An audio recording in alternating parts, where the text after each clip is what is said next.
오늘은 요한복음 17장 24절 말씀을 함께 보도록 하겠습니다. 요한복음 17장 24절 말씀. 아버지여, 내게 주신 자도 나 있는 곳에 나와 함께 있어 아버지께서 창세 전부터 나를 사랑하심으로 내게 주신 나의 영광을 그들로 보게 하시기를 원하옵나이다. 아멘. 우리가 읽은 이 요한복음 17장은 그리스도의 대제사장적 기도입니다. 이 기도는 예수님께서 잡히시기 바로 직전에 마치 유언처럼 우리에게 하신 그 말씀인데요. 오늘 읽은 이 본문 내용은 바로 우리가 주님의 나라에 함께 있기를 예수님께서는 원하셨습니다. 그 목적은 바로 무엇이냐면 그리스도의 영광, 바로 예수님 자신의 영광을 보기 위함인 것이죠. 이것을 두고 우리는 지복직관이라고 얘기합니다. 바로 보는 것으로 얻는 최상의 복인 것이죠. 하늘에서 그리스도의 영광을 보는 것이 우리를 향한 그리스도의 소원, 예수님의 소원이라면은 우리 역시도 이것을 소원으로 소망하며 나아가야 될 줄로 믿습니다. 시편 27편 4절에서는 다윗이 다음과 같이 고백합니다. 내가 여호와께 바라는 한 가지 일, 그것을 구하리니 곧 내가 내 평생에 여호와의 집에 살면서 여호와의 아름다움을 바라보며 그의 성전에서 사모하는 그것이라. 그러나 우리가 이 땅에서도 그리스도를 본다라고 이렇게 표현합니다. 요한복음 1장 14절에는 말씀이 육신이 되어 우리 가운데 거하심에 우리가 그의 영광을 보니 라고 되어 있고요. 히브리서 2장 9절 말씀에는 곧 죽음의 고난받으심으로 말미암아 영광과 존귀로 관쓰신 예수를 보니 라고 이렇게 되어 있습니다. 여기서 본다라고 하는 것은 무엇이냐면 육체의 눈으로 보는 것이 아닙니다. 바로 믿음의 눈으로 보는 것이죠. 그렇기 때문에 맹인 바디메오, 그러니까 앞을 못 보는 그 바디메오가 예수님이 지나가실 때에 다윗의 자손이여 라고 부르짖은 것은 바로 이 육체의 눈으로 보는 것이 아니라 믿음의 눈으로 예수님을 보았기 때문에 그와 같이 고백을 하였던 것입니다. 자, 그렇다면 그리스도의 영광을 본다고 할 때에 이 세상에서 그리스도의 영광을 믿음으로 보는 것과 하늘에서 그리스도의 영광을 직접 보는 것은 어떻게 다를까요? 또 왜 이런 차이가 생기는 것이며 천국에서 갖게 되는 그 눈은 어떤 것일까요? 첫 번째, 이 세상에서 그리스도의 영광을 믿음으로 보는 것은 무엇인지 살펴보도록 하겠습니다. 고린도전서 13장 12절 말씀에는 이렇게 말씀합니다. 우리가 지금은 거울로 보는 것 같이 희미하나. 그리스도의 영광을 보는 데는 어떤 상징적인 제한이 있습니다. 가령 어떤 대상을 이해하고 개념을 형성할 때에 사물을 눈으로 보는 것이 있고 또 말을 귀로 듣는 방식으로 우리가 이해를 합니다. 그러니까 눈으로 본다라고 우리가 얘기할 때는 그리스도의 영광을 눈으로 본다라고 말을 할 때는 직접 보는 것이 아니라 바로 거울, 그러니까 반사경이죠. 그 거울로 비추어서 우리가 보게 됩니다. 그렇기 때문에 좀 불완전한 것이죠. 이 세상에서는 그리스도의 영광을 볼 때 이 복음서, 우리가 갖고 있는 이 성경책, 그 복음서라는 그 거울을 통하여서 우리가 예수님을 보게 됩니다. 물론 이 복음서는 이 세상에 있는 우리에게 주님 대신에 주어진 것이며 믿음을 통하여서 구원 얻기에는 충분합니다. 그럼에도 불구하고 하늘에서 직접 보는 것과 비교해 봤을 때는 조금 모호하고 불완전한 것이죠. 고린도전서 13장 12절에는 이렇게 말씀합니다. 우리가 지금은 거울로 보는 것 같이 희미하나 그때에는, 그러니까 하늘에서는 얼굴과 얼굴을 대하여 볼 것이요, 지금은, 그러니까 이 세상에서는 내가 부분적으로 아나 그때에는 주께서 나를 아신 것 같이 내가 온전히 알리라 라고 되어 있습니다. 그러니까 이 세상에서 믿음의 눈으로 복음서를 통하여 예수님을 보는 것은, 그것을 통하여서 우리가 구원을 얻기에는 충분하지만, 그럼에도 불구하고 하늘에서 직접 예수님을 보는 것과 비교해 봤을 때는 보다 모호하고 희미하다라고 하는 것입니다. 자, 두 번째로 말을 듣는다라고 하는 것은 무엇이냐면, 말이라고 하는 것은 직접적일 수도 있고 비유적일 수도 있습니다. 만약에 비유적이라고 한다면 우리가 이해하는 데 다소 어려움을 갖게 되죠. 희미하고 은밀하다라고 하는 표현입니다. 우리가 오해하지 말아야 될 것은 복음서에 나타난 그리스도에 대한 그 묘사는 분명하고 직설적입니다. 십자가에 못 박혀 죽으신 것, 부활하신 것, 하나님 보좌 우편에 계신 것, 이것은 분명합니다. 제가 말씀드리고자 하는 것은 무엇이냐면, 계시가 모호하다라고 하는 말이 아닙니다. 계시를 이해하는 그 도구, 그 방편이 불완전하다라고 하는 것이죠. 바로 우리의 이해력이 불완전하다는 것입니다. 왜냐하면 우리가 지금은 이 죽을 몸, 그 썩어져 버릴 몸 안에 있기 때문에 그렇습니다. 우리의 지성은 연약하죠. 쉽게 망각하고, 또 때로는 오해하기도 하고, 때로는 그 지식이 중단되기까지도 합니다. 그래서 우리가 아는 그 이해력이 매우 불완전하기 때문에 예수님을 우리가 믿을 때에 온전하게 또 완전하게 이해할 수가 없게 되는 것이죠.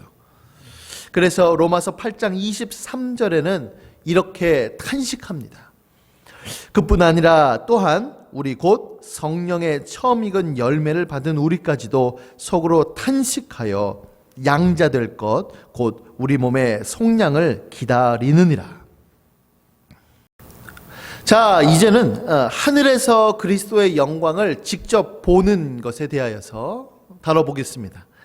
그때에는 그리스도의 영광을 즉각적으로, 또 직관적으로, 또 지속적으로 볼 것입니다. 그것을 통하여서 우리는 즐거움을 삼게 되는 것이죠. 두 가지 이유가 있습니다. 첫 번째로는 그 바라보게 될 그 대상이 온전하게 드러나기 때문에 그렇습니다. 두 번째로는 그 영광을 바라볼 수 있는 새로운 그 시각을 우리가 소유하기 때문에 그렇습니다.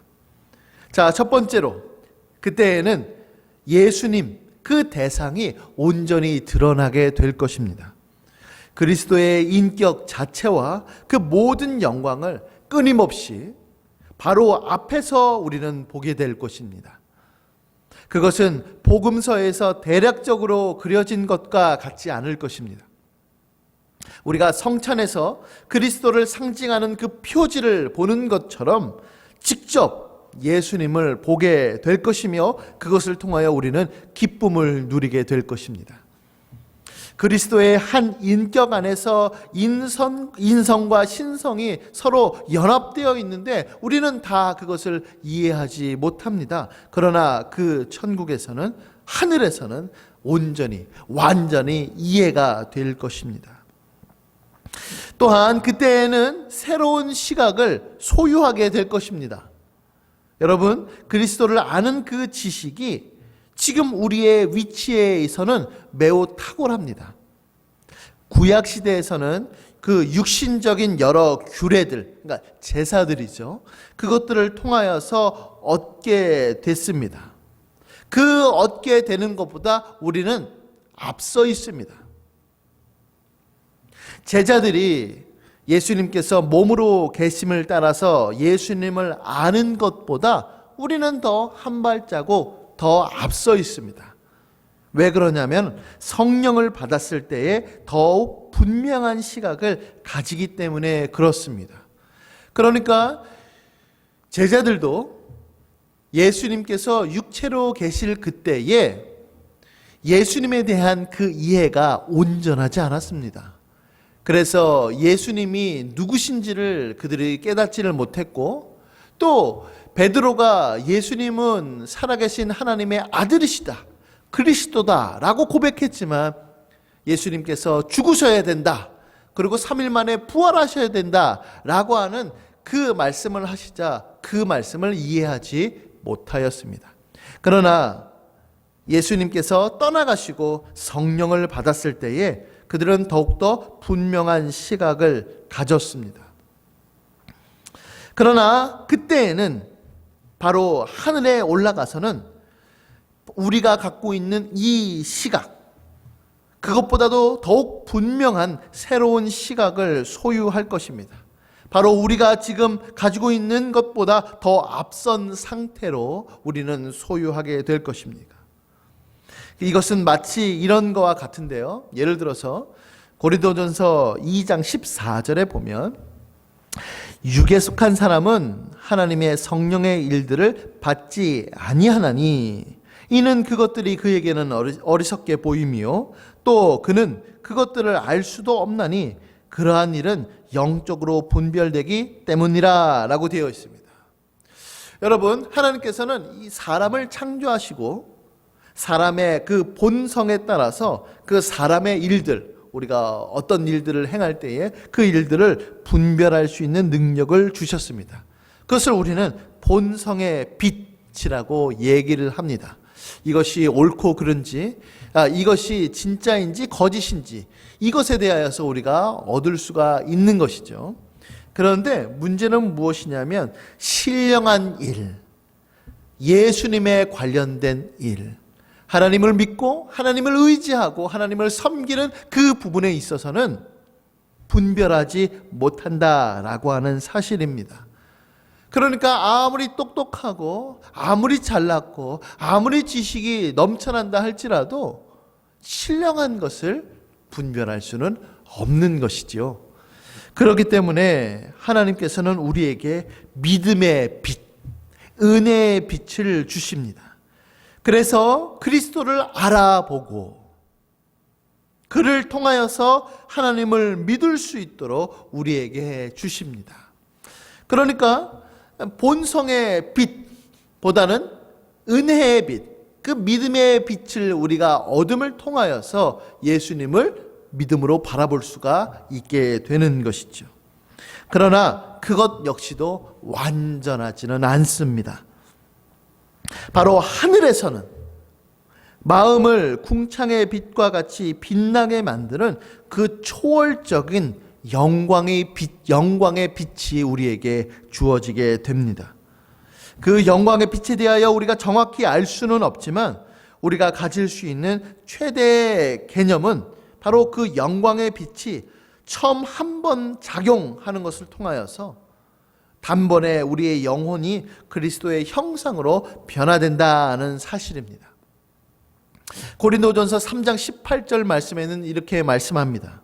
우리가 다 수건을 벗은 얼굴로 거울을 보는 것 같이 주님의 영광을 보매 그와 같은 형상으로 변화하여 영광에서 영광에 이르니 곧 주의 영으로 말미암음이니라.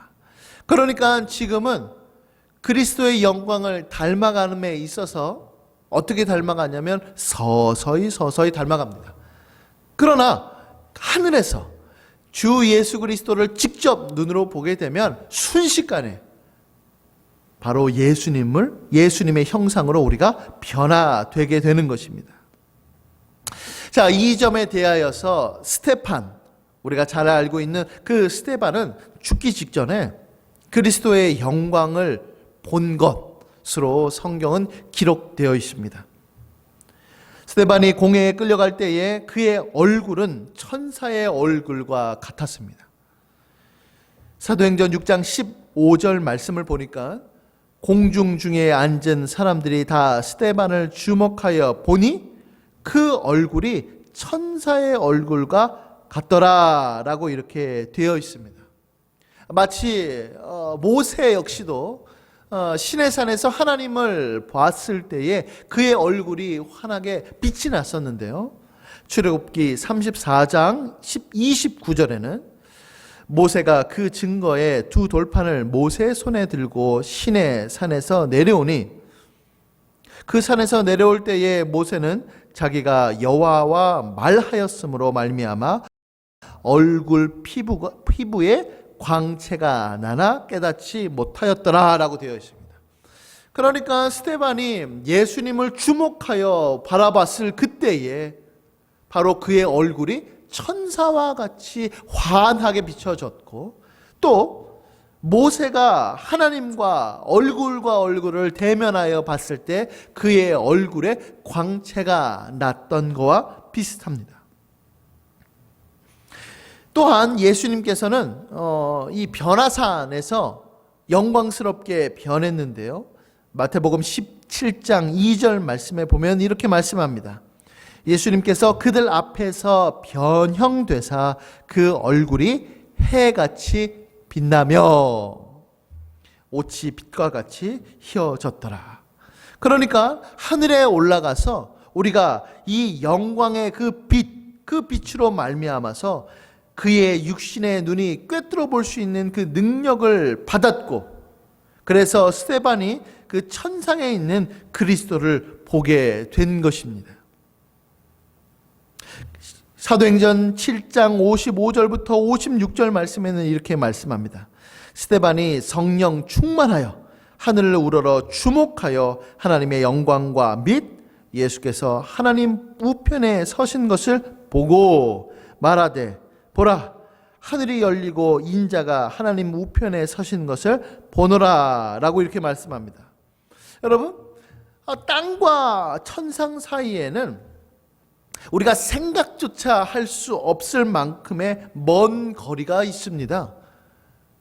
여기서 멀다라고 말할 때는 마치 우리가 그 대기권 밖으로 그것을 본다, 그런 의미가 아니라 이 세상과 전혀 다른 차원에 있는 그 하늘, 그것을 그 스데반이 눈으로 직접 보게 된 겁니다. 한꺼번에 꿰뚫어 볼 수 있는 그 눈을 소유하게 된 것이죠. 그러나 그때에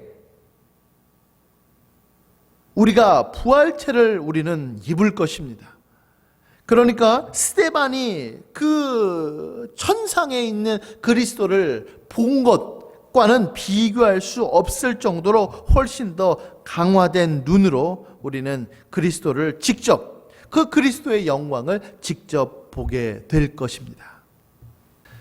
사랑하는 청년 여러분, 우리가 이 말씀을 통하여서 우리에게 적용해야 될 것은 바로 무엇이냐면, 우리는 직접 그리스도의 영광을 보는 데에 있어서 매우 갈망하며 그것을 추구해야 한다는 것이죠.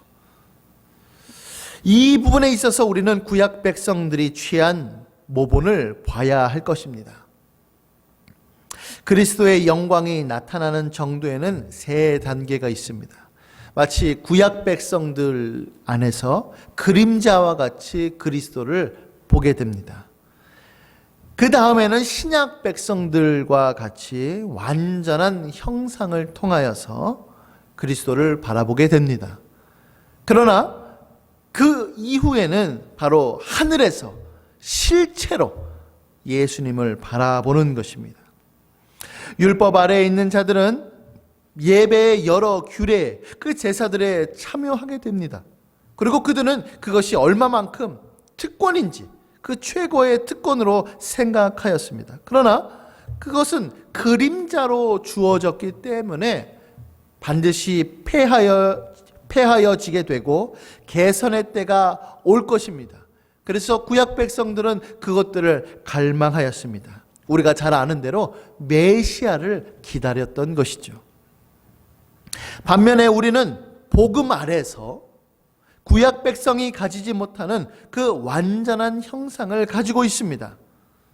그리스도에 대한 그 완전한 계시가 우리에게 있으며, 믿음을 돕는 그 예배와 성례가 우리에게 주어졌습니다. 그러므로 우리는 예배를 드리고 또 성례를 통하여서 그것을 부지런히 활용하고 감사함으로 사용해야 할 것입니다. 그러나 우리는 그것에 만족해서는 안 될 것입니다. 예수님의 그 영광을 직접 보게 되는 그 영화로운 일에 우리는 소원을 갖고 또 갈망하며 그것을 추구하며 우리는 나아가야 될 줄로 믿습니다. 히브리서 11장 13절부터 16절 말씀은 우리에게 이렇게 말씀합니다. 이 사람들은 다 믿음을 따라 죽었으며 약속을 받지 못하였으되 그것들을 멀리서 보고 환영하며 또 땅에서는 외국인과 나그네임을 증언하였으니 그들이 이같이 말하는 것은 자기들이 본향 찾는 자임을 나타냄이라. 그들이 나온 바 본향을 생각하였더라면 돌아갈 기회가 있었으려니와 그들이 이제는 더 나은 본향을 사모하니 곧 하늘에 있는 것이라. 이러므로 하나님이 그들의 하나님이라 일컬음 받으심을 부끄러워하지 아니하시고 그들을 위하여 한 성을 예비하셨느니라. 아멘. 사랑하는 청년 여러분, 우리는 이 세상에 살면서 예수님을 믿음을 통하여서 믿게 되고 알게 되고 예수 그리스도를 아는 지식이 점점 쌓여져 갑니다.